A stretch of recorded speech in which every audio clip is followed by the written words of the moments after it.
Assalamualaikum warahmatullahi wabarakatuh. Kami dari kelas Biologi A 2021 akan menjelaskan materi tentang dinding sel. Pertama-tama, perkenalkan nama saya Fania Dewi Nasihah dengan NIM 1308621022. Nama saya Mutri Aisyani dengan NIM 1308621002. Perkenalkan, saya Susliana Nabila Putri dengan NIM 1308621050. Apa sih itu dinding sel? Dinding sel adalah penutup atau pelindung bagian terluar dari sel yang letaknya berdekatan dengan membran plasma. Dinding sel terdapat pada semua sel tumbuhan, tumbuhan eukariotik, jamur, dan beberapa organisme prokariotik. Tetapi dinding sel tidak terdapat pada sel hewan. Adanya dinding pada sel tumbuhan ini merupakan suatu ciri penting yang membedakan antara sel tumbuhan dengan sel hewan. Organisme prokariotik seperti bakteri juga mengandung dinding sel, namun secara kimiawi mereka berbeda dengan dinding sel yang terdapat pada tumbuhan dan jamur.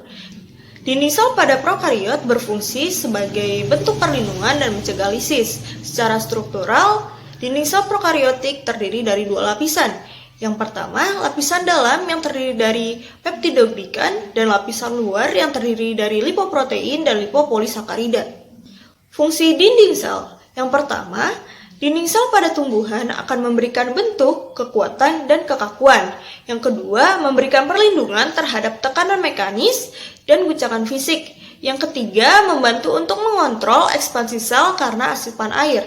Yang keempat, membantu dalam mencegah kehilangan air dari sel. Yang kelima, bertanggung jawab untuk mengangkut zat antara dan melintasi sel. Yang keenam, bertindak sebagai penghalang antara komponen interior seluler dan lingkungan eksternal. Dinding sel tumbuhan tersusun dari karbohidrat seperti pektin, selulosa, hemiselulosa, dan sejumlah kecil mineral lainnya yang membentuk jaringan bersama dengan protein struktural untuk membentuk dinding sel. Komposisi kimia dinding sel. Dinding sel mengandung komposisi kimia berupa molekul selulosa dan molekul tersebut akan membentuk berkas yang disebut dengan mikrofibril. Mikrofibril terdapat di beberapa bagian. Bagian yang tersusun secara teratur disebut dengan misel atau daerah kristalin. Ruang di antara mikrofibril terisi dari beberapa senyawa lain seperti lignin, suberin, pektin, dan lain-lain. Mikrofibril akan bergabung membentuk makrofibril. Setiap mikrofibril mengandung 40-70 rantai selulosa yang letaknya sejajar. Dinding sel pada tumbuhan itu biasanya tersusun atas 3 lapisan yang terdiri dari karbohidrat, seperti pektin, selulosa, hemiselulosa, dan sejumlah kecil mineral lainnya, yang nantinya akan membentuk jaringan bersama dengan protein struktural untuk membentuk dinding sel. Berdasarkan perkembangan dan strukturnya, dinding sel tumbuhan itu dibedakan menjadi 3 bagian utama, yaitu lamela tengah, dinding sel primer, dan dinding sel sekunder. Semua sel tumbuhan memiliki lamela tengah dan dinding sel primer, contohnya pada tumbuhan herbaceous. Sedangkan dinding sel sekunder itu dimiliki oleh sel-sel yang mengalami penebalan dinding sel saja. Kita akan bahas yang pertama itu yaitu lamela tengah. Lamela tengah ini merupakan lapisan yang pertama kali terbentuk sebelum terbentuknya dinding sel.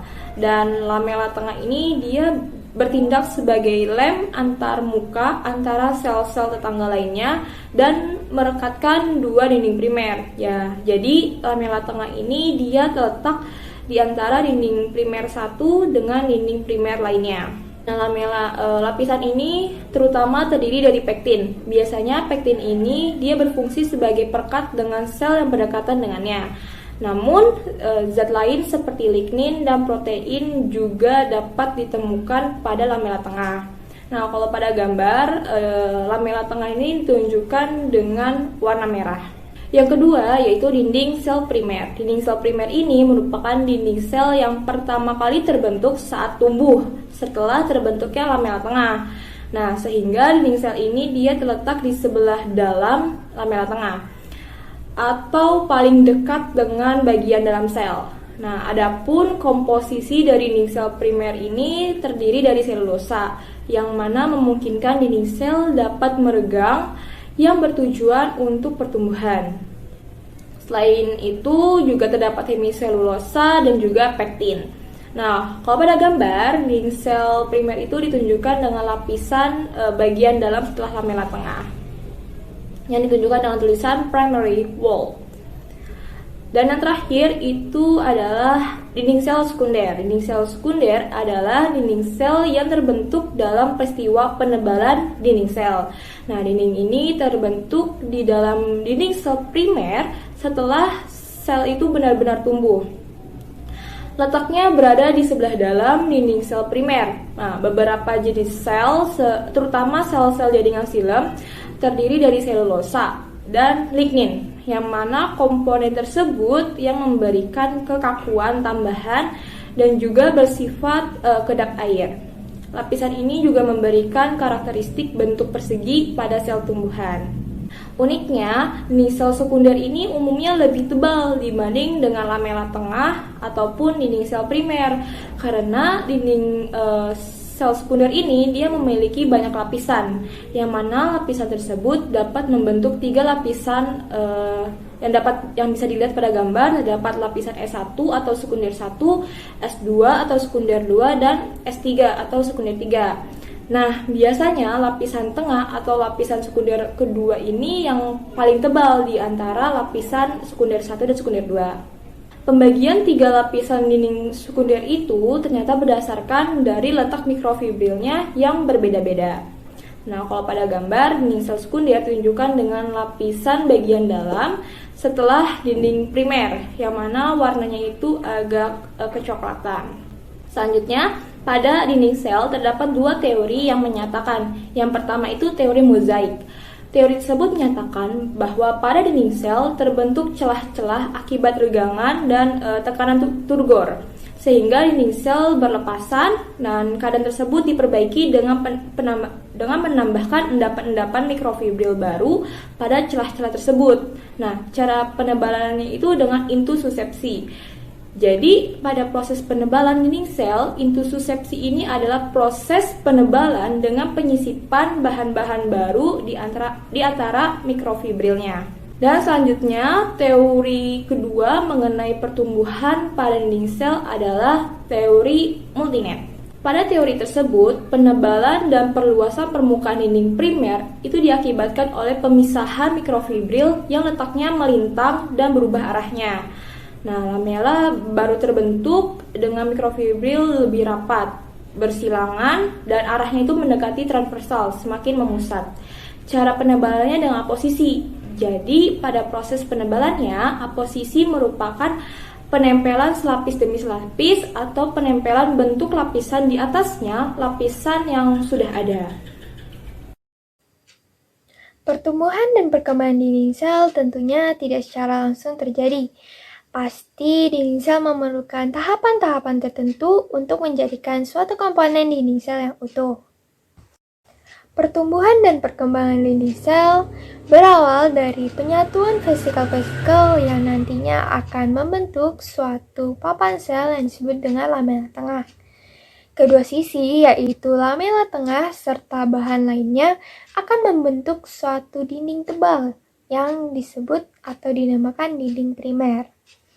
Nah, dinding primer ini akan terus tumbuh hingga batas maksimum, lalu membentuk satu lapis sel. Setelah terbentuknya dinding primer, akan terbentuk dinding sekunder. Nah, awal dari pertumbuhan dinding primer dan sekunder ini berasal dari diktiosom. Selanjutnya, saat pembentukan lamela tengah dan dinding primer, ternyata terbentuk suatu kelompok pori-pori kecil.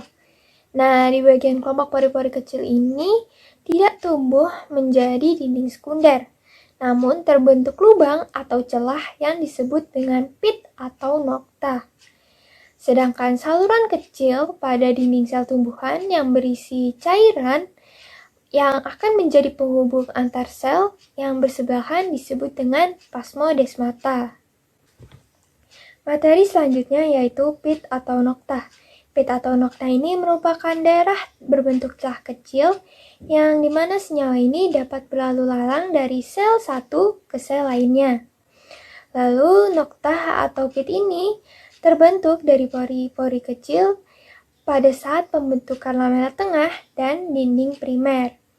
Pit atau nokta dibagi menjadi 3. Yang pertama simple pit atau pit sederhana, yang kedua border pit atau pit berhalaman, yang ketiga yaitu half border pit atau pit setengah berhalaman.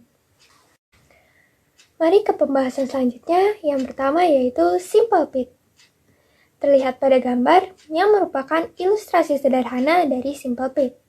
Simple pit atau nokta sederhana ini merupakan nokta yang dinding sekundernya berakhir tepat di tepi cekungan.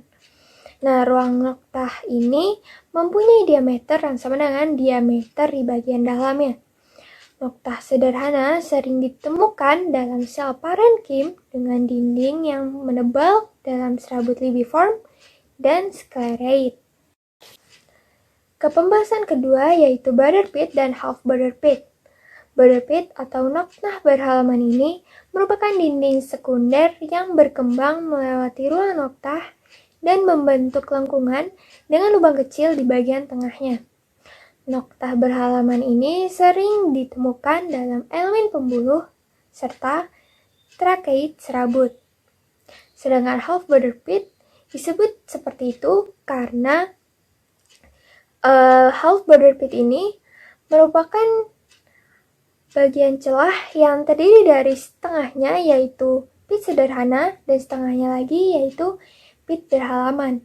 Dapat terlihat pada gambar perbedaan yang jelas antara border pit dan half border pit. Setelah membahas tentang materi dinding sel, dapat disimpulkan bahwa dinding sel ini merupakan penutup atau pelindung bagian luar dari sel yang terletak berdekatan dengan membran plasma. Dinding sel ini terdapat 3 lapisan utama, yaitu dinding primer, lamela tengah, dan dinding sekunder. Pada saat pembentukan dinding primer dan lamela tengah, terbentuk pori-pori kecil yang akan berkembang menjadi nokta atau pit. Sekian materi dinding sel yang dapat kami sampaikan. Semoga bermanfaat. Kurang lebihnya mohon maaf. Wassalamualaikum warahmatullahi wabarakatuh.